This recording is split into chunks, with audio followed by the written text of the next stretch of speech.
Fin ಫ್ಯಾಕ್ಟ್ಸ್ಗೆ ತಮಗೆಲ್ಲರಿಗೂ ಸ್ವಾಗತ. ಮಂಗಳವಾರ ನಿಫ್ಟಿನಲ್ಲಿ ಅದೇ ರೀತಿಯಾಗಿ ಬ್ಯಾಂಕ್ ನಿಫ್ಟಿ ಎಲ್ಲದರಲ್ಲೂ ಕೂಡ ಮಂತ್ಲಿ ಎಕ್ಸ್ಪೈರಿ ಇವತ್ತು ಮಿಡ್ ಕ್ಯಾಪು ಸ್ಮಾಲ್ ಕ್ಯಾಪು ಎಲ್ಲದರಲ್ಲೂ ಕೂಡ ಒಂದು ಪಾಸಿಟಿವ್ ಆಗಿ ಓಪನ್ ಆಯಿತು. ಅಂದರೆ ಒಂದು ರೇಂಜಲ್ಲಿ ಓಪನ್ ಆಯಿತು, ಒಂದು ಅಟೆಂಪ್ಟ್ ಕೂಡ ಮಾಡ್ತು 24,100 ತನಕ. ಅಲ್ಲಿಂದ ಕೆಳಗಡೆ ಬಂದಿದೆ. ಚಾರ್ಟ್ಸಲ್ಲಿ ತೋರಿಸ್ತೀನಿ ಒಂದು ಯಾವ ಲೆವೆಲ್ ನಾವು ಮಾತಾಡ್ತಾ ಬಂದಿದ್ವಿ ಆ ಲೆವೆಲಿಂದ ಕರೆಕ್ಟಾಗಿ ಇವತ್ತು ಕೆಳಗಡೆ ಬಂದಿದೆ ಮಾರ್ಕೆಟು.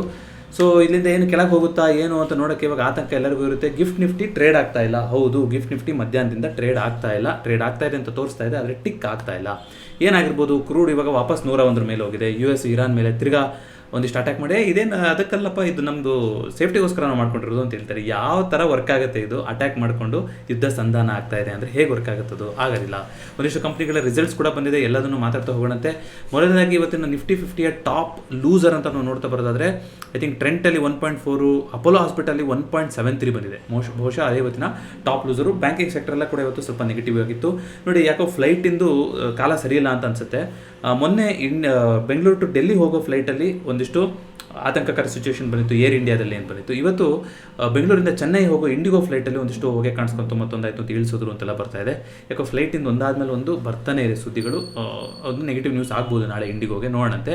ಸೊ ಅದಾನಿ ಎಂಟರ್ಪ್ರೈಸಸ್ಸಲ್ಲಿ ಇವತ್ತು 4% ಅಪ್ ಬಂದಿದೆ. ಅದೇ ಇವತ್ತಿನ ನಿಫ್ಟಿ 50ಯ ಟಾಪ್ ಗೇನರ್ ಆಗಿದೆ. ಬ್ಯಾಂಕಿಂಗ್ ಸೆಕ್ಟರ್ ಕಂಪ್ಲೀಟಾಗಿ ನೆಗೆಟಿವ್ ಆಗಿತ್ತು. IT ಮಿಕ್ಸ್ಡ್ ಆಗಿತ್ತು. ಮಿಕ್ಕಿದ್ರಲ್ಲೂ ಕೂಡ ಮಿಕ್ಸ್ ಸೆಂಟಿಮೆಂಟ್ ಇದೆ. ಆಟೋ ಸೆಕ್ಟರ್ ಕೂಡ ಸ್ವಲ್ಪ ಇನ್ನೂ ಪಾಸಿಟಿವ್ ಸೆಂಟಿಮೆಂಟನ್ನು ಕೊಟ್ಟಿತ್ತು. ಸೆಕೆಂಡ್ ಹಾಫಲ್ಲಿ ಸೆಲ್ಲಿಂಗ್ ಬರ್ತಾ ಹೋಯಿತು. ನಾಳೆ ಮಾರ್ಕೆಟ್ ಯಾವ ರೀತಿಯಾಗಿ ರಿಯಾಕ್ಟ್ ಮಾಡುತ್ತೆ ಅಂತ ನೋಡೋಣಂತೆ. ಅದೇ ರೀತಿಯಾಗಿ ನಿಫ್ಟಿ ನೆಕ್ಸ್ಟ್ 50 ಅಂದರೆ ಅದಾನಿ ಸ್ಟಾಕ್ಸ್ಗಳೇ ಎಲ್ಲ. ಅದಾನಿದು 4.78% ಬಂದಿದೆ. ಅದಾನಿ ಪವರ್ ಅದೇ ಇವತ್ತಿನ ಟಾಪ್ ಗೇನರ್ ಆಗಿದೆ. ಸೀಮೆನ್ಸ್ ಎನರ್ಜಿನಲ್ಲಿ 2.73% ಕರೆಕ್ಷನ್ ಬಂದಿದೆ. ಟಾಟಾ ಮೋಟರ್ಸ್ ಕಮರ್ಷಿಯಲ್ ವೆಹಿಕಲಲ್ಲಿ ಕರೆಕ್ಷನ್ ಬಂದಿತ್ತು. ವೇದಾಂತ, ಹಿಂದೂಸ್ತಾನ್ ಜಿಂಕ್, ಮೆಟಲ್ ಸೆಕ್ಟರ್ ಎಲ್ಲ ಪಾಸಿಟಿವ್ ಆಗಿತ್ತು. PSU ಬ್ಯಾಂಕ್ಗಳು ಕೂಡ ಇವತ್ತು ಸ್ವಲ್ಪ ನೆಗೆಟಿವ್ ಆಗಿತ್ತು. REC, PFC ಎಲ್ಲ ಕೂಡ ಸ್ವಲ್ಪ ನೆಗೆಟಿವ್ ಆಗಿ ಬಂದಿದೆ. ಸೊ ನೋಡೋಣಂತೆ ಯಾವ ರೀತಿಯಾಗಿ ಚೇಂಜ್ ಆಗುತ್ತೆ ಅಂತ. ನಿಫ್ಟಿನಲ್ಲಿ ನಾವು ನೋಡ್ತಾ ಬರೋದಾದ್ರೆ ನೋಡಿ, ಇಲ್ಲಿ 24,086 ಇದು ಇವಾಗ ಹಾಕೊಂಡಿರೋದು ಅಲ್ಲ ಲೈನು. ನೀವು ಡೈಲಿ ಫಿನ್ಫ್ಯಾಕ್ಟ್ಸ್ ನೋಡ್ತಾ ಇದ್ದೀರಾ, ಚಾರ್ಟ್ಸ್ ನೋಡಿದ್ರೆ ಅಂದರೆ ಮೊನ್ನೆದ್ರಲ್ಲೂ ಬೇಕಾದ್ರೆ ನೋಡಿ 24,086 ಒಂದು ಲೈನ್ ಹಾಕೊಂಡಿದ್ದೀವಿ. ಯಾಕೆ ಈ ಥರ ಲೈನ್ಗಳು? ನಾವು ಮರಿತೀವಿ, ಮಾರ್ಕೆಟ್ ಮರಿಯಲ್ಲ ಅಂತೀವಲ್ವಾ. ನೋಡಿ, ಹಿಂದೆ ಅಲ್ಲೆಲ್ಲ ಬಂದು ಸಪೋರ್ಟ್ ತೊಗೊಂಡು ಮೇಲ್ಗಡೆ ಹೋಗಿರುವಂಥ ಲೆವೆಲ್ ಇವತ್ತು ಅದೇ ಲೆವೆಲ್ ಆಲ್ಮೋಸ್ಟ್ 24,089 ಮುಟ್ಟಿದೆಯಾ ಇವತ್ತು. 24,089 ಇವತ್ತಿನ ಹೈ. ಅಲ್ಲಿಂದ ಒಂದು ರಿಜೆಕ್ಷನ್ ಬರ್ತಾ ಹೋಯಿತು. ಶಾರ್ಪ್ ಆಗಿ ರಿಜೆಕ್ಷನ್ ಬಂತು. 24,000 ಕೂಡ ಬ್ರೇಕ್ ಮಾಡಿ ಕೆಳಗಡೆ ಬರ್ತಾ ಹೋಯಿತು. ನಿನ್ನೆ ಫಿನ್ಫ್ಯಾಕ್ಟ್ಸ್ ನೋಡಿದವರು ದಯವಿಟ್ಟು ಕಮೆಂಟ್ ಮಾಡಿ. ಇವತ್ತು ಝೋನ್ ಬಿಟ್ಟು ಮೇಲ್ಗಡೆ ಹೋಗಿದೆ, ಖಂಡಿತ ನಿಜ. ನಾಳೆ ಮಂತ್ಲಿ ಎಕ್ಸ್ಪೈರಿ, ನಾಳೆಗೆ ಫಾಲೋ ಅಪ್ ಬರಬೇಕು. ಇಲ್ಲ ನಾವು 24,000ಕ್ಕಿಂತ ಕೆಳಗಡೆ ಮತ್ತೆ ಕ್ಲೋಸಿಂಗ್ ಆಗಬಾರ್ದು ಅಂತ ನಾವು ಮಾತಾಡ್ಕೊಂಡಿದ್ವಿ ನೆನ್ನೆ ಅಲ್ವಾ. ಇವತ್ತು 24,000 ಕೆಳಗಡೆನೇ ಬಂದಿದೆ. ಅಂದರೆ ಅರ್ಥ ಏನು? ಈ ಒಂದು ಏನಿಲ್ಲ ಅಟೆಂಪ್ಟ್ ಮಾಡ್ತೀನಿ ಮೇಲ್ಗಡೆ ಅಂತ ಹೋಗ್ತೀನಿ ಬಂದಿತ್ತಲ್ಲ, ಇದನ್ನ ನಾವು ನಂಬಾರ್ದು ಅಂತ ಇವತ್ತಿನ ಕ್ಲೋಸಿಂಗ್ ಹೇಳ್ತಾ ಇದೆ. ನಂಬಾರ್ದು ಅಂತ ಹೇಳ್ತಾ ಇದೆ.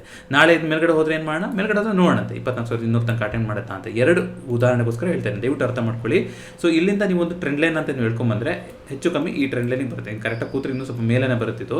ಸೊ 24,200 ಆಸ್ಪಾಸ್ ಬರುತ್ತೆ. ಅಲ್ಲಿಗೆ ಅಟೆಂಡ್ ಮಾಡ್ತಾ ಹೋಗ್ತಾ ಇದೆಯಾ? ಇಲ್ಲ. ನಾಳೆ ಹೋದ್ರೂ ಕೂಡ ಅದನ್ನು ದಾಟಿ ಮೇಲ್ಗಡೆ ಹೋಗೋ ತನಕ ನಮಗೆ ಸೇಫ್ ಕನ್ಫರ್ಮೇಷನ್ ಇದು. ಅಲ್ಲಿ ತನಕ ಇಲ್ಲ, ಎಂಟ್ರಿ ಇಲ್ಲ, ಇಲ್ಲಿ ಇದು ಮೇಲ್ಗಡೆ ಹೋಗುತ್ತೆ ಮತ್ತೊಂದಾಗತ್ತೆ ಅನ್ನೋಕ್ಕೆ. ಈ ಒಂದು ಚಾನಲ್ ಇತ್ತು, ಆ ಚಾನಲ್ನ ಅಪ್ಪರ್ ಬೌಂಡ್ರಿ ಹತ್ರ ಬಂದಿದೆ. ಆ ಅಪ್ಪರ್ ಬೌಂಡ್ರಿಗಿಂತ ಮುಂಚೆನೇ ಒಂದು ರಿಜೆಕ್ಷನ್ ಬರ್ತಾ ಇದೆ. ಸೊ ಕೆಳಗಡೆ ಎಲ್ಲಿದೆ ಮತ್ತೆ ತಿರ್ಗಿ 23,200 ಅಂದರೆ ಇದು 24,200 23,200 1,000 ಪಾಯಿಂಟ್ಗಳ ಝೋನ್ ಇದು. ಹಾಗಾದ್ರೆ ಡಮ್ ಅಂತ ಕೆಳಗಡೆ ಬಿದ್ದೋಗುತ್ತಾ ನಾಳೆ? ಇಲ್ಲ. ಈ ಒಂದು ಝೋನ್ ಏನು ದಾಟ್ಕೊಂಡು ಹೋಗಿದೆ ಕಷ್ಟಪಟ್ಕೊಂಡು, ಇದು ಖಂಡಿತವಾಗ್ಲೂ ಒಂದು ಬ್ಯಾರಿಯರ್ ಥರ ಆ್ಯಕ್ಟ್ ಆಗ್ತಾ ಹೋಗುತ್ತೆ. ಅಂದರೆ ಸಿಚುವೇಶನ್ ಏನಾಗಿದೆ, ಇನ್ನೂ ತುಂಬ ಕೆಟ್ಟೋಗಿದೆ ಅನ್ನೋ ಥರ ಇಲ್ಲ. ಕ್ರೂಡ್ 100 ಮೇಲ್ಗಡೆ ಹೋಗಿದೆ, ಈಗ 101 ನಡೀತಾ ಇದೆ. But still manageable. 105 110 ಹೋಗುತ್ತೆ ಕಂಪೇರ್ ಮಾಡಿದ್ರೆ ಇದೆ ಅಲ್ವಾ. ಸೊ ಈ ಲೆವೆಲ್ನ ಬಂದು ಅಟೆಂಡ್ ಮಾಡ್ಬೋದು. ಯಾಕಂದರೆ ಇಲ್ಲೊಂದು ಗ್ಯಾಪ್ ಕೂಡ ಇದೆಯಲ್ಲ, ಈ ಗ್ಯಾಪನ್ನು ಕೂಡ ಅಟೆಂಡ್ ಮಾಡೋಕ್ಕೆ ಬರ್ಬೋದು, ಇಲ್ಲ ಅಂತಲ್ಲ. ಆದರೆ ಇದ್ರ ಒಳಗಡೆ ವಾಪಸ್ ಬರಬೇಕು ಅಂದರೆ ತಿರ್ಗಾ ಏನಾದ್ರು ಒಂದು ದೊಡ್ಡ ನೆಗೆಟಿವ್ ನ್ಯೂಸೇ ಬರಬೇಕು. ಇದ್ರ ಒಳಗಡೆ ವಾಪಸ್ ಬಂತು ಅಂದರೆ ಇದಕ್ಕೆ ಯಾವುದಕ್ಕೂ ನಂಬಿಕೆ ಕೊಡೋದಿಲ್ಲ, ಅದು ಕೊಚ್ಕೊಂಡು ಕೆಳಗಡೆ ಹೋಗ್ತಾ ಹೋಗುತ್ತೆ. ಆ ಪಾಸಿಬಿಲಿಟಿ ಇದೆ. ಆ ಥರ ಆಗಬಾರ್ದು. ಮತ್ತೊಂದು ಆಗ್ಬೋದು ಅಂದರೆ ನೋಡಿ, ಈ ಲೆವೆಲ್ ಬರುತ್ತಲ್ಲ 23,700 750 ಲೆವೆಲು, ಇಲ್ಲಿ ಸಪೋರ್ಟ್ ತೊಗೊಂಡು ಮಾರ್ಕೆಟ್ ರೀಟ್ರೇಸ್ ಆಗಬೇಕು. ರೀಟ್ರೇಸ್ ಆದರೆ 24,200 ಮುರಿಯಬೇಕು. ಅದಾದರೆ ಮಿಕ್ಕಿದ್ದೆಲ್ಲ ಅಲ್ಲಿ ತನಕ ಇಲ್ಲ. ಸೊ ಹಾಗಾಗಿ wait and watch situation. Market ಇವತ್ತು ವಾರ್ನಿಂಗ್ ಕೊಟ್ಟಿದೆ. ಇವತ್ತು ಕ್ಲೋಸ್ ಮಾಡಿರೋದು ವಾರ್ನಿಂಗ್. ಅಷ್ಟು ಸುಲಭ ಇಲ್ಲ ಒಂದೇ ಸಲ ಮೇಲೆ ಹೋಗ್ತಾ ಇದ್ದೀನಿ ಅಂತ ಅನ್ಕೋಬಿಡಿ ಅಂತ ಇವತ್ತು ಹೇಳ್ದಂಗೆ ಇದೆ ನೋಡಿದ್ರೆ. ಅದೇ ರೀತಿಯಾಗಿ ಗೋಲ್ಡ್ ಕೂಡ ಇವತ್ತು ಕರೆಕ್ಷನ್ ಬರ್ತಾ ಇದೆ. ಗೋಲ್ಡಲ್ಲಿ ಈಗ ಈ level very very important level ಇದು. ಈ ಲೆವೆಲ್ ಏನು ಮಾಡುತ್ತೆ ಅಂತ ನೋಡೋಣ. ನನಗೂ ತುಂಬ ಇಂಟ್ರೆಸ್ಟ್ ಇದೆ. ಈಗ 4,400 ಲೆವೆಲ್ನ ಏನು ಮಾಡುತ್ತೆ ಗೋಲ್ಡು ಅಂತ. ಇದನ್ನ ಮುರಿದ್ರೆ 200 ಮೂವಿಂಗ್ ಆವರೇಜ್ ಲೆವೆಲ್ ಕೂಡ ಒಂದು ಬ್ಯಾಕ್ ಡ್ರಾಪಲ್ಲಿ ಒಂದು ನೆಗೆಟಿವಿಟಿ ಇದೆ. ಅದಾದಮೇಲೆ ಈ ಲೆವೆಲ್ ಬಂದಿರೋದು ನೋಡೋಣ ಎಲ್ಲಿಗೆ ಹೋಗುತ್ತೆ. 4,000ಕ್ಕೆ ಬರ್ತೀವ ನಾವು, ಏನು ಕತೆ ಅನ್ನೋದನ್ನು ನೋಡೋಣಂತೆ. ಸದ್ಯಕ್ಕೆ ಆ ಲೆವೆಲ್ಗೆ ಟೆಸ್ಟ್ ಮಾಡೋಕ್ಕೆ ಬರ್ತಾ ಇದೆ. ಇನ್ನು 4400 ಬರಬೇಕು, ಬಂದಿಲ್ಲ, ಬರಲಿ.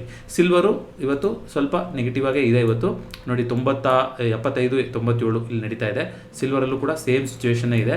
ಇದು ಒಂದು ದೊಡ್ಡ ಬಸ್ ಸ್ಟ್ಯಾಂಡ್ನ ಮಾಡ್ಕೊಂಡು ಕೂತಿದೆ ಇಲ್ಲಿ ನೋಡಿ. ಜೂನ್ 17ಕ್ಕೆ ಇರೋದು ನೆಕ್ಸ್ಟ್ ಫೆಡ್ ಇವೆಂಟು. ಅಲ್ಲಿ ತನಕ ಈ ಬಸ್ ಸ್ಟ್ಯಾಂಡ್ನ ಹಾಗೆ ಬಿಟ್ಕೊಡ್ತಾರಾ, ಅದಾದಮೇಲೆ ಒಂದು ದೊಡ್ಡ ಪ್ರೈಸ್ ಆಕ್ಷನ್ ಬರುತ್ತಾ ಅಥವಾ ಅದಕ್ಕಿಂತ ಮುಂಚೆನೇ ಬರುತ್ತಾ ನೋಡೋಣ, ಮಾರ್ಕೆಟೇ ಹೇಳಬೇಕು. ಬಟ್ ಜೂನ್ 17ರಷ್ಟೊತ್ತಿಗೆ ಒಂದು ಗೋಲ್ಡ್ ಸಿಲ್ವರಲ್ಲಿ ಒಂದು ಮೂವ್ಮೆಂಟ್ ಬರುವಂಥ ಸಾಧ್ಯತೆ ಇದೆ. ಅದು ಪಾಸಿಟಿವಾ ನೆಗೆಟಿವಾ ನಮಗೆ ಗೊತ್ತಿಲ್ಲ, ಮಾರ್ಕೆಟ್ ಏನು ಹೇಳುತ್ತೆ, ಫೆಡ್ ಅವ್ರು ಏನು ಹೇಳ್ತಾರೆ, ಕೆವಿನ್ ವಾರ್ಶ್ ಅವ್ರ ಸ್ಟೇಟ್ಮೆಂಟು ಎಲ್ಲದರ ಮೇಲೂ ನಿಂತಿದೆ. ಗಿಫ್ಟ್ ನಿಫ್ಟಿ ಏನು ಟ್ರೇಡ್ ಆಗ್ತಾ ಇಲ್ವಲ್ಲ ಅಂತ ಕೆಲವರು ಕೇಳ್ತಾ ಇದ್ದಾರೆ. ಹೌದು, ಟ್ರೇಡ್ ಆಗ್ತಾ ಇಲ್ಲ. ಹೇಗೆ ನೋಡೋದು, 15 ಮಿನಿಟ್ಸಿಗೆ ಹೋಗೋಣ. 15 ಮಿನಿಟ್ಸಿಗೆ ಹೋಗ್ಬಿಟ್ಟು ನೀವು ನೋಡಿದ್ರೆ 2, 3 ಕಾಲ್ 3:30 ಆದಮೇಲಿಂದ ಟ್ರೇಡ್ ಆಗಿಲ್ಲ ಗಿಫ್ಟ್ ನಿಫ್ಟಿ ಅಲ್ವಾ. ಸೊ ಇದು ಬೇರೆ ಯಾವ ಬ್ರೋಕರ್, ನೀವು ಮನಿ ಕಂಟ್ರೋಲ್ ನೋಡಿ, ಜೆರೋದಾ ನೋಡಿ, ನೀವು ಯಾವ್ಯಾವ್ದು ಬ್ರೋಕರ್ ಇದೆ ಎಲ್ಲಿ ಬೇಕಾದ್ರೂ ನೋಡಿ, ಎಲ್ಲೂ ಬರಲ್ಲ. ಯಾಕೆ? ಎಲ್ಲರಿಗೂ ಸೋರ್ಸ್ ಯಾವುದು? ಸೋರ್ಸ್ ಟ್ರೇಡಿಂಗ್ ವ್ಯೂನೇ. ಟ್ರೇಡಿಂಗ್ ವ್ಯೂನಲ್ಲಿ ಬರ್ತಿಲ್ಲ ಅಂದರೆ ಬೇರೆ ಯಾರಿಗೂ ಬರಲ್ಲ, ಆಯಿತಾ.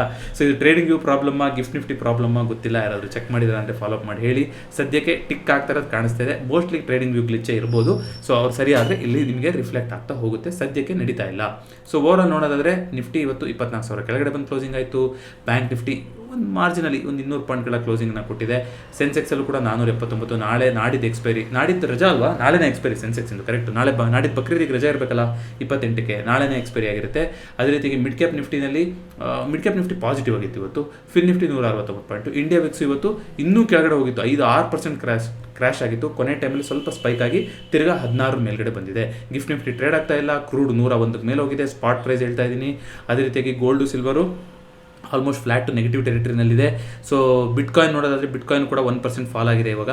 ಅದೇ ರೀತಿಯಾಗಿ USD INR ತಿರ್ಗಾ ಇವತ್ತು ವೀಕ್ ಆಗಿ ₹5.67 ಹೋಗಿದೆ. ಇಷ್ಟು ಆಗಿರುವಂಥ ಬೆಳವಣಿಗೆಗಳು. ಸೊ ಕ್ವಿಕ್ಕಾಗಿ OIಗಳನ್ನು ಮತ್ತು ಪಿಕಿಟ್ ಡೇಟಾ ನೋಡ್ಕೊಂಬರೋಣ. ಸೊ ಇವತ್ತು 120 ಕಂಪ್ನಿಗಳು ಡಿಕ್ಲೈನ್ ಕಡೆಗೆ ಇತ್ತು, 88 ಕಂಪ್ನಿಗಳು ಅಡ್ವಾನ್ಸ್ ಸೈಡಲ್ಲಿತ್ತು. ಮೆಟಲ್ ಇವತ್ತಿನ ಟಾಪ್ ಗೇನರ್ ಸೆಕ್ಟರ್ ಆಗಿದೆ. ಅದೇ ರೀತಿಯಾಗಿ ಕನ್ಸ್ಯೂಮರ್ ಡ್ಯೂರೇಬಲ್ಸ್ ಇವತ್ತಿನ ಟಾಪ್ ಲೂಸರ್ ಸೆಕ್ಟರ್ ಆಗಿದೆ. OI ನೋಡೋದಾದರೆ ತುಂಬ ಒಂದು ಟಫ್ ಫೈಟ್ ಆಯಿತು. 24,000ದಲ್ಲಿ ಕೊನೆಗೆ ಅದನ್ನು ಮುರ್ಕೊಂಡ್ರು. 23,900 ಬಂದು ಕ್ಲೋಸಿಂಗ್ ಮಾಡಿದ್ದಾರೆ ದೊಡ್ಡ ಮಟ್ಟಿನಲ್ಲಿ. ಅದೇ ರೀತಿಯಾಗಿ ಸೆನ್ಸೆಕ್ಸ್ ಇನ್ನು ನೋಡ್ಕೊಂಬರೋದಾದರೆ ಸೆನ್ಸೆಕ್ಸಲ್ಲಿ ಸದ್ಯಕ್ಕೆ ತುಂಬ ಲಾಂಗ್ ರೇಂಜಲ್ಲಿ ಪೊಸಿಷನ್ನ ಬಿಲ್ಡ್ ಮಾಡೋ ಥರ ಕಾಣಿಸ್ತಾ ಇದೆ. 76,500 77,000 ಕೆಳಗಡೆ ಹೋದರೆ 75,000 75,500 ಮತ್ತು 76,000 ಬೇರೆ ರೇಂಜಿಗೆ ಕಂಪೇರ್ ಮಾಡಿದ್ರೆ ಕಮ್ಮಿನೇ ಇದೆ. ಸೊ ಇಂಟ್ರೆಸ್ಟಿಂಗ್ ಆಗಿದೆ. ಸೊ 1 ಡೇ ಟು ಎಕ್ಸ್ಪೈರಿ ನಾಳೆನೇ ಸೆನ್ಸೆಕ್ಸಿನ ಎಕ್ಸ್ಪೈರಿ. ನಾಡಿದ್ದು ಮಾರ್ಕೆಟ್ ರಜಾ ಇದೆ, ಬಕ್ರೀದ್ ಪ್ರಯುಕ್ತ, ನೆನಪಿರಲಿ. ದಯವಿಟ್ಟು ಶುಕ್ರವಾರ ರಜಾ ಆದಮೇಲೆ ಓಪನ್ ಆಗ್ತೀವಿ. ಶುಕ್ರವಾರ ಇರುತ್ತೆ, ಮತ್ತು ವೀಕೆಂಡು ಮತ್ತು ಸೋಮವಾರ ಓಪನ್ ಆಗ್ತೀವಿ. ಸೊ ನಾಳೆ ಯಾರಾದರೂ ಪೊಸಿಷನ್ ಉಳಿಸ್ಕೊಂಡ್ರಿ ಅಂದರೆ ಅಡ್ಜಸ್ಟ್ಮೆಂಟ್ ಮಾಡೋಕ್ಕೆ ನಿಮಗೆ ಶುಕ್ರವಾರ ತನಕ ಟೈಮ್ ಇರೋದಿಲ್ಲ. ಸಿಚುವೇಶನ್ ಸ್ವಲ್ಪ ಬಿಗಡಾಯಿಸ್ತಾ ಇದೆ ಮತ್ತು ಗಲ್ಫಲ್ಲಿ. ಸೊ ಹುಷಾರಾಗಿರಿ ಅಂತ ಕೇಳ್ಕೊತೀನಿ ಅದನ್ನ. ಅದನ್ನು ಬಿಟ್ಟರೆ ಇವತ್ತು FID ಡೇಟಾ ನೋಡ್ಕೊಂಬರೋಣ ಏನು ಮಾಡಿದ್ದಾರೆ ಅಂತ. ಮೋಸ್ಟ್ಲಿ FIಗಳು ಇವತ್ತು ಸೆಲ್ಲೇ ಮಾಡಿರ್ತಾರೆ. 2,400 ಕೋಟಿನ FIಗಳು ಸೆಲ್ ಮಾಡಿದ್ದಾರೆ. DIಗಳು 1,361 ಕೋಟಿನ ಬೈ ಮಾಡಿದ್ದಾರೆ. ಸೊ ಸೆಕೆಂಡ್ ಹಾಫಲ್ಲಿ ಸೆಲ್ಲಿಂಗ್ ಬಂದಿತ್ತು, ಕಂಪ್ಲೀಟ್ಲಿ ಜಸ್ಟಿಫೈಬಲ್ ಅನ್ಸುತ್ತೆ ಇದರಿಂದ. ಸೊ ಒಂದಿಷ್ಟು ಕಂಪ್ನಿಗಳ ರಿಸಲ್ಟ್ಸ್ ಇತ್ತಲ್ವ ಇವತ್ತು ONGCದು ರಿಸಲ್ಟ್ಸ್ ಚೆನ್ನಾಗಿ ಬಂದಿದೆ. ಅದೇ ರೀತಿಯಾಗಿ LIC ರಿಸಲ್ಟ್ಸು Q4ದು SBI ಮತ್ತು HDFC ಬ್ಯಾಂಕ್ಗಿಂತನೂ ಒಳ್ಳೆ ರಿಸಲ್ಟ್ಸು SBI ಬಂದಿದೆ ಅಂತ ಗೊತ್ತಾಯಿತು. ಜೊತೆಗೆ ದೊಡ್ಡ ಒಂದು ಕೋಲಾಹಲ ಏನಾಗಿದೆ ಅಂದರೆ ಸಿಲ್ವರ್ ಏನು ನಡೀತಾ ಇದೆಯಲ್ಲ, ಇದರಲ್ಲಿ ಲೆಡ್ಡು, ಕ್ಯಾಡ್ಮಿಯಮು, ನಿಕ್ಕಲ್ಲು ಮಿಕ್ಸ್ ಆಗಿರುವಂಥದ್ದು ತುಂಬ ನಡೀತಾ ಇದೆ ಸಿಲ್ವರಲ್ಲಿ ಅಂತ ಒಂದು ಆರೋಪ ಬಂದಿದೆ. ಯಾಕೆ ಈ ಆರೋಪ ಬರ್ತಾ ಇದೆ ಅಂತಂದರೆ ನೋಡಿ, ಅರ್ಧಕ್ಕರ್ಧ ಚಿನ್ನ ಸಿಲ್ವರ್ ಕನ್ಸಂಪ್ಷನ್ ಆಗೋದು ಈ ದೇವಸ್ಥಾನದಲ್ಲಿ ಇರೋದಾಗುವಂಥದ್ದಾಗಿರ್ಬೋದು, ಅಥವಾ ಒಂದಿಷ್ಟು ಪಾತ್ರೆ, ಪಡಗ, ಈ ಥರ ಸಣ್ಣ ಆರ್ನಮೆಂಟ್ಸ್ ಈ ಥರದ್ದೇ ಜಾಸ್ತಿ ಅಲ್ವಾ. ಅಂದರೆ ಮೇನ್ ಬಾರ್ ಈ ಥರ ತೊಗೊಳೋದು ಗೋಲ್ಡಲ್ಲಿ ಏನು ತೊಗೊತಾರೆ ಆ ಥರದಕ್ಕಿಂತ ಜಾಸ್ತಿ ಈ ಥರ ಡೊಮೆಸ್ಟಿಕ್ ಯೂಸಿಗೆ ಜಾಸ್ತಿ ಕನ್ಸ್ಯೂಮ್ ಆಗೋದು ಸಿಲ್ವರು. ಅದು ಆ 995, 925 ಪ್ಯೂರಿಟಿ ಅಂತೆಲ್ಲ ಬರುತ್ತಲ್ಲ, ಅದನ್ನು ಅದು ಬೇಸಿಕ್ ಫೈನ್ ಟ್ಯೂನಿಂಗ್ ಲೆವೆಲ್. ಅದನ್ನ ಈ ಮಿಕ್ಸಲ್ಲಿದ್ರೂ ಕೂಡ, ಅಂದರೆ ಈ ದೇವಸ್ಥಾನದಲ್ಲಿ ಬಂದಿರುವಂಥ ಚಿನ್ನ, ಬೆಳ್ಳಿ ಆಗಿರ್ಬೋದು, ಇದೆಲ್ಲ ಅದರಲ್ಲಿ ಈ ದೇವಸ್ಥಾನದಲ್ಲಿ ಬಂದಿರುವಂಥದ್ದು ಆಗಿರ್ಬೋದು, ಅಥವಾ ಒಂದಿಷ್ಟು ಉಪಯೋಗಿಸಿರೋ ಸಿಲ್ವರ್ನ ಏನಾದ್ರು ರಿಫೈನ್ ಮಾಡ್ತಾರಲ್ಲ, ಆವಾಗ ಅದನ್ನೆಲ್ಲ ತೆಗಿಬೇಕು. ಕ್ಲೀನಾಗಿ ಫೈನ್ ಟ್ಯೂನಿಂಗ್ ಮಾಡಿದ್ರೆ ಇದು ಲೆಡ್ ಅಂಶ ಅಥವಾ ಕ್ಯಾಡ್ಮಿಯಮ್ಮು, ಅದೇ ರೀತಿಯಾಗಿ ನಿಕ್ಕಲ್ಲು ಅದೆಲ್ಲ ಹೋಗುತ್ತೆ. ಬಟ್ ಹೋಗ್ದಲ್ಲೂ ಕೂಡ ಆ ಒಂದು ಪ್ಯೂರಿಟಿ ಫೈನ್ ಟ್ಯೂನಿಂಗ್ ಬರ್ಬೋದಂತೆ. ಅದು ಮೇಲ್ನೋಟಕ್ಕೆ ಟೆಸ್ಟಿಂಗಲ್ಲಿ ಅದು ಗೊತ್ತಾಗಲ್ಲ. ನೋಡಿ, ಸರ್ಕಾರಗಳು ಎಲ್ಲದೂ ಹಂಗೆ ಮಾಡಿದ್ರು. ಈಗ SGB ಏನು ಮಾಡಿದ್ರು, SGB ಅಂತ ಅನೌನ್ಸ್ ಮಾಡಿಬಿಟ್ರು, ಎಲ್ಲರಿಗೂ ಕೊಟ್ಬಿಟ್ರು. ಬಟ್ ಅದಕ್ಕೆ ಬ್ಯಾಕಿಂಗ್ ಮಾಡಲೇ ಇಲ್ಲ ಅಲ್ವಾ, ಅಷ್ಟು ತಕ್ಕದಂಥ ಚಿನ್ನನ ತೊಗೊಳ್ಲಿಲ್ಲ. ಸೊ ಗೋಲ್ಡ್ ರೇಟ್ ಮೇಲೆ ಹೋದಾಗ ಇನ್ವೆಸ್ಟರ್ಸ್ಗೆ ದುಡ್ಡು ಕೊಡೋಕ್ಕೆ ಬಂದಾಗ ಸರ್ಕಾರಕ್ಕೆ ದೊಡ್ಡ ಹೊರೆ ಆಯಿತು. ಯಾಕೆಂದರೆ ಅಷ್ಟು ಪ್ರಮಾಣದ ಗೋಲ್ಡನ್ನು ತೊಗೊಂಡು SGBನ ಇಶ್ಯೂ ಮಾಡಿರಲಿಲ್ಲ. ಸಿಲ್ವರ್ ಕತೆ ಏನು ಹಾಗಾದರೆ ಅಂತ ನೀವು ಕೇಳೋದಾದರೆ, ಹಾಲ್ ಮಾರ್ಕ್ ಅಂತ ಬರುತ್ತೆ. ನೀವು ಕೇಳಿರ್ತೀರ, ಚಿನ್ನ ತೊಗೋಬೇಕು ಅಂದರೆ ಹಾಲ್ ಮಾರ್ಕ್ನ ನೋಡೇ ತೊಗೋಬೇಕು ನೀವು ಅಂತ. ಚಿನ್ನಕ್ಕೆ ಅದು ಮ್ಯಾಂಡೇಟ್ರಿ ಇದೆ, ಹಾಲ್ ಮಾರ್ಕ್ ಇಲ್ದಲೇ ಮಾರೋ ಹಾಗೆ ಇಲ್ಲ ಚಿನ್ನನ. ಬೆಳ್ಳಿಗಾಗಿದೆಯಾ ಅಂದರೆ ಬೆಳ್ಳಿಗಿಲ್ಲ. ಯಾಕೆ ಮಾಡಿಲ್ಲ ಮ್ಯಾಂಡೇಟ್ರಿ ನಿಜವಾಗ್ಲೂ ಗೊತ್ತಿಲ್ಲ. ಇಷ್ಟೊಂದು ಬೆಲೆ ಮೇಲೆ ಹೋದಾಗಲಾದರೂ ಅದನ್ನ ಮ್ಯಾಂಡೇಟ್ರಿ ಮಾಡ್ಬೋದಿತ್ತಲ್ಲ ಅಂದರೆ ಇನ್ನೂ ಮಾಡಿಲ್ಲ. ಸೊ ಮಾಡ್ದಲೇ ಇದ್ದ ಕಾರಣ ಏನು, ವಾಲಂಟ್ರಿ ಜ್ಯುವೆಲರಿಗೆ ಬಿಟ್ಟಿದ್ದು. ಕೆಲವರು ಮಾಡ್ಬೋದು, ಕೆಲವರು ಮಾಡ್ದಲೇ ಇರ್ಬೋದು. ನಿಮಗೆ ಪ್ರತಿ ಸಲ ಹಾಲ್ ಮಾರ್ಕ್ ಆಗಿರೋಂತಾನೆ ಬೆಳ್ಳಿ ಎಲ್ಲಿ ಸಿಗುತ್ತೆ? ನಿಮಗೆ ಸಿಗುವಂಥ ಇದು ಹಾಲ್ ಮಾರ್ಕ್ ಸೆಂಟರ್ಸ್ಗಳು ಕಮ್ಮಿ ಇದೆ ಫಸ್ಟ್ ಆಫ್ ಆಲ್. ಆದರೆ ಕನ್ಸಂಪ್ಷನ್ ನೋಡೋದಾದರೆ ಬೆಳ್ಳಿ ಚಿನ್ನಕ್ಕಿಂತ ಜಾಸ್ತಿ ಕನ್ಸ್ಯೂಮ್ ಆಗ್ತಾ ಇರೋದು ಬೆಳ್ಳಿ. ಸೊ ನ್ಯಾಯವಾಗಿ ಅಲ್ಲಿಗೆ ಆಗಬೇಕಾಗಿತ್ತು ಹಾಲ್ ಮಾರ್ಕು. ನೋಡಿ, ಹಾಲ್ ಮಾರ್ಕ್ ಆದಮೇಲೆ HUID ಮಾರ್ಕ್ ಅಂತ ಬರುತ್ತೆ, HUD ಮಾರ್ಕ್ ಅಂತ. ಅದು ಹಾಲ್ ಮಾರ್ಕ್ ಮಾಡಿಸಿದ್ರೆ ಮಾತ್ರ HUD ಮಾರ್ಕ್ ಮ್ಯಾಂಡೇಟ್ರಿ. ಹಾಲ್ ಮಾರ್ಕೇ ಮ್ಯಾಂಡೇಟ್ರಿ ಇಲ್ಲ, ವಾಲಂಟ್ರಿ ಅಂದಮೇಲೆ HUD ಮಾರ್ಕ್ ಯಾರು ಮಾಡಿಸಿರ್ತಾರೆ? ಯಾರು ಹಾಲ್ ಮಾರ್ಕ್ ಮಾಡಿಸಿರ್ತಾರೋ ಅವ್ರು ಮಾತ್ರ ಮಾಡಿಸಿರ್ತಾರೆ. ಸೊ ನಿಮಗೆ ಮೇಲ್ನೋಟಕ್ಕೆ ಬೆಳ್ಳಿ ಕಷ್ಟ ಇದೆ, ಪ್ಯೂರಿಟಿ ಗೊತ್ತಾಗುತ್ತದ್ದು. ಹಾಗಾಗಿ ದಯವಿಟ್ಟು ಯಾರಾದರೂ ಬೆಳ್ಳಿ ಖರೀದಿ ಮಾಡ್ತಾ ಇದ್ದೀರಾ ಅಂದರೆ ಇದನ್ನೆಲ್ಲ ಸ್ವಲ್ಪ ಗಮನ ಇಟ್ಕೊಳ್ಳಿ. ಫಿಸಿಕಲ್ ಆಗಿ ತೊಗೊತಾ ಇದ್ದೀರಾ ಅಂದರೆ ಹೇಳ್ತಾ ಇರೋದು. ಅದೇ ರೀತಿಯಾಗಿ CNG ಬೆಲೆ ಮತ್ತೆ ಜಾಸ್ತಿ ಮಾಡಿದ್ದಾರೆ. ಇಂದ್ರಪ್ರಸ್ಥ ಗ್ಯಾಸ್ ಅಂತ ಬಂದಿತ್ತು, AI ಇಂಜಿನಿಯರಿಂಗ್ ಇವತ್ತು ಮೇಲ್ಗಡೆ ಹೋಗಿದೆ. IRCTCನಲ್ಲಿ ಇವತ್ತು ರಿಸಲ್ಟ್ಸು ಮತ್ತೆ ನಿರಾಶಾದಾಯಕನೇ ಆಗಿದೆ ಅಂತ ಅನಿಸುತ್ತೆ. ನಾನು ಫಾಲೋ ಅಪ್ ಮಾಡಿಲ್ಲ ಏನು ಬಂದಿದೆ ರಿಸಲ್ಟ್ಸ್ ಅಂತ. RVNನಲ್ಲಿ ನೆಗೆಟಿವ್ ಬಂದಿತ್ತು, ಇವ್ರದ್ದು ಕೂಡ ಅದೇ ರೀತಿ ಆಗಿರ್ಬೋದು. ಬೇರೆ ಒಂದಿಷ್ಟು ಕಂಪ್ನಿಗಳದ್ದು ರಿಸಲ್ಟ್ಸ್ ಇದೆ. ಇವತ್ತು ಯಾರಾದರೂ ಫಾಲೋ ಅಪ್ ಮಾಡಿದರೆ ದಯವಿಟ್ಟು ಹೇಳಿ. ಓವರಾಲ್ ಇವತ್ತು ಅರ್ನಿಂಗ್ಸ್ ಅಂತ ನಾವು ನೋಡ್ತಾ ಬರೋದಾದರೆ 1332 ಕಂಪ್ನಿಗಳು ಪಾಸಿಟಿವ್, 1140 ಕಂಪ್ನಿಗಳು ನೆಗೆಟಿವ್. ಓವರಾಲ್ ಅದೇ ರೀತಿ ನಡೀತಾ ಇದೆ. Large cap not so positive, but mid cap small ಕ್ಯಾಪ್ಗಳು ಕಾಪಾಡ್ತಾ ಇದೆ ಮಾರ್ಕೆಟ್ನ. ಸೊ ನೆಕ್ಸ್ಟು ಏನು ಅನ್ನೋದು ಗೊತ್ತಿಲ್ಲ. ಗಲ್ಫಲ್ಲಿ ಏನು ಸಿಚುವೇಶನ್ ಆಗುತ್ತೆ ಅನ್ನೋದ್ರ ಮೇಲೆ ನಿಂತಿರೋಂಥದ್ದು. ಸೊ ಕ್ರೂಡು 101ಕ್ಕೆ ಬಂದಿದೆ, 4% ಜಂಪ್ ಆಗಿದೆ. ಇದೇನಾದರೂ ಮತ್ತೆ ಯುದ್ಧ ಗಿದ್ದ ಅಂತ ಆಯಿತು ಅಂದರೆ ನೋಡಿ, ಇಲ್ಲಿಂದ ಬೌನ್ಸ್ ಆಗ್ತಾ ಇರೋಂಥದ್ದು ಲೆವೆಲ್ಲು.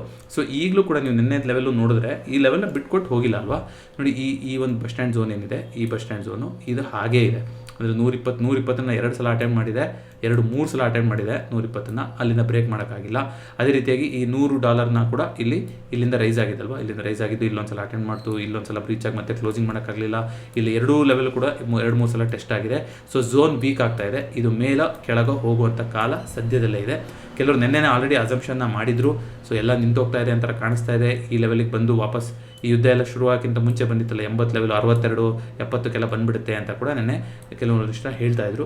ಅದೆಲ್ಲ ಆಗೋಕ್ಕೆ ಫಸ್ಟ್ ಆಫ್ ಆಲ್ ಈ ಲೆವೆಲ್ನ ಮುರಿಬೇಕು. ಈ ಲೆವೆಲ್ನಿಂದ ಬಿಟ್ಟು ಕೆಳಗಡೆ ಬರಬೇಕು. 100 ಡೇ ಮೂವಿಂಗ್ ಆವರೇಜ್ ಬಿಟ್ಟು ಕೆಳಗಡೆ ಬರಬೇಕು. ಅದೆಲ್ಲ ಆಗೋ ತನಕ ಕ್ರೂಡಲ್ಲಿ ಏನೂ ಆಗಲ್ಲ. ನಿಮ್ಗೆ ಅನ್ಸುತ್ತಾ ಇರಾನ್ ಸರೆಂಡರ್ ಆಗುತ್ತೆ ಅಂತ? ನಿಮ್ಗೆ ಅನ್ಸುತ್ತಾ ಅಮೆರಿಕನ ಹೇಳ್ತಾ ಇದೆ ಅದಕ್ಕೋಸ್ಕರ ಸರೆಂಡರ್ ಆಗುತ್ತೆ ಅಂತ ಅನ್ಸುತ್ತಾ? ಏನು ಅನ್ಸುತ್ತೆ ಅನ್ನೋದನ್ನು ದಯವಿಟ್ಟು ಕಮೆಂಟ್ ಮಾಡಿ ತಿಳಿಸಿ. ಇದೆಲ್ಲ ಇಲ್ಲಿಗೆ ಮುಗಿಯುತ್ತೆ ಅಂತ ನಿಮ್ಗೆ ಅನ್ಸುತ್ತಾ? ನೋಡಿ ಏನು ಅನ್ಸುತ್ತೆ ಅಂತ. ಮತ್ತೊಂದು ಫಿನ್ಫ್ಯಾಕ್ಟ್ಸ್ನೊಂದಿಗೆ ಭೇಟಿಯಾಗೋಣ. ನಾಳೆ ಮಾರ್ಕೆಟ್ ಫಂಕ್ಷನಿಂಗ್ ಇದೆ, ನಾಳೆನೇ ಸೆನ್ಸೆಕ್ಸ್ನ ಎಕ್ಸ್ಪೈರಿ, ನಾಡಿದ್ದು ಮಾರ್ಕೆಟ್ ರಜೆ ಇದೆ. ದಯವಿಟ್ಟು ಅದನ್ನ ನೆನಪಿಟ್ಕೊಂಡಿರಿ. ಮತ್ತೊಂದು ಫಿನ್ಫ್ಯಾಕ್ಟ್ಸ್ನೊಂದಿಗೆ ಭೇಟಿಯಾಗೋಣ. 2026 ನಮ್ಮ ಚಾನಲ್ ಮಿಷನ್ ಪ್ರತಿ ವಿಡಿಯೋದ ಕಮೆಂಟ್ ಸೆಕ್ಷನಲ್ಲಿ ಇರುತ್ತೆ, ಅಂದರೆ ಡಿಸ್ಕ್ರಿಪ್ಷನಲ್ಲಿ ಇರುತ್ತೆ. ಇನ್ವೆಸ್ಟ್ ವಿತ್ ಇಂಟೆಂಟ್ ಅಂತ, ಗುರಿ ಜೊತೆ ಹೂಡಿಕೆ ಇರಲಿ ಅಂತ. ಮಾರ್ಕೆಟ್ ಅವಕಾಶ ಕೊಡುತ್ತೆ. ಕೊಟ್ಟಾಗ ಇನ್ವೆಸ್ಟ್ ಮಾಡೋದನ್ನು ದಯವಿಟ್ಟು ಮರಿಬೇಡಿ.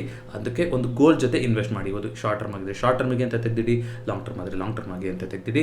ಜೊತೆಗೆ ಸ್ಟಾಕ್ ಮೋಜೋ ಪ್ಲಾಟ್ಫಾರ್ಮ್ ಯಾರಿಗಾರು ಹೆಲ್ಪ್ ಆಗ್ತಾ ಇದೆ, ಅದರಿಂದ ಯೂಸ್ಫುಲ್ ಫೀಚರ್ಸ್ ಇದೆ ಅಂತಂದರೆ ಅದನ್ನು ಪಿನ್ ಕಮೆಂಟಲ್ಲಿ ಕೊಟ್ಟಿರ್ತೀನಿ. ಆ ಕೂಪನ್ ಕೋಡ್ನ ನೀವು ಯೂಸ್ ಮಾಡ್ಕೋಬೋದು. ಮತ್ತೊಂದು ಫಿನ್ಫ್ಯಾಕ್ಟ್ಸ್ನೊಂದಿಗೆ ಭೇಟಿಯಾಗೋಣ. ಎಲ್ಲರಿಗೂ ನಮಸ್ಕಾರ.